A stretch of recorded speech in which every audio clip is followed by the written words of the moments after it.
আসসালামু আলাইকুম, আমি মোহাম্মদ ইয়াসিন হোসেন। তো আজকে আমরা একটি সুইচের মাধ্যমে দুটি মোটরকে পর্যায়ক্রমে চালানোর কন্ট্রোল সার্কিট তৈরি করছি।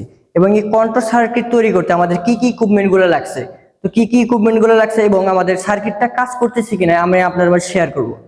তো প্রথমত আমাদের একটি অফ সুইচ লাগছে, যেটা ম্যানুয়ালি অন অফ করার জন্য, এবং একটি অন সুইচ লাগছে এবং সার্কিটটাকে অন করার জন্য, এবং একটি রিলে লাগছে, দুটি টাইমার লাগছে এবং দুটি ম্যাগনেটিক কন্ট্যাক্টর লাগছে।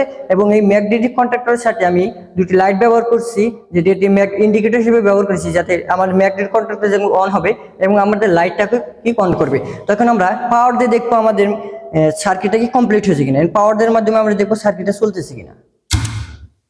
এখন আলহামদুলিল্লাহ আমাদের পাওয়ার দেওয়ার সাথে সাথে আমাদের সার্কিটটা কমপ্লিট হচ্ছে, মানে চলতেছে। এখন আমরা যে টাইমারই ব্যবহার করছি, টাইমার যে সেকেন্ডে দিছি, সেকেন্ডটা কাউন্ট করার পর আমাদের দ্বিতীয় টাইমার কাউন্ট করবে। কাউন্ট করার সাথে সাথে কি করবো, আমরা দ্বিতীয় ম্যাগনেটিক কন্ট্যাক্টরকে অন করবে।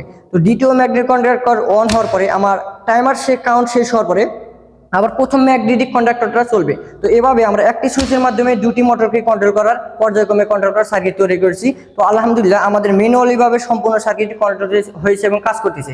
তো ধন্যবাদ, আসসালামু আলাইকুম।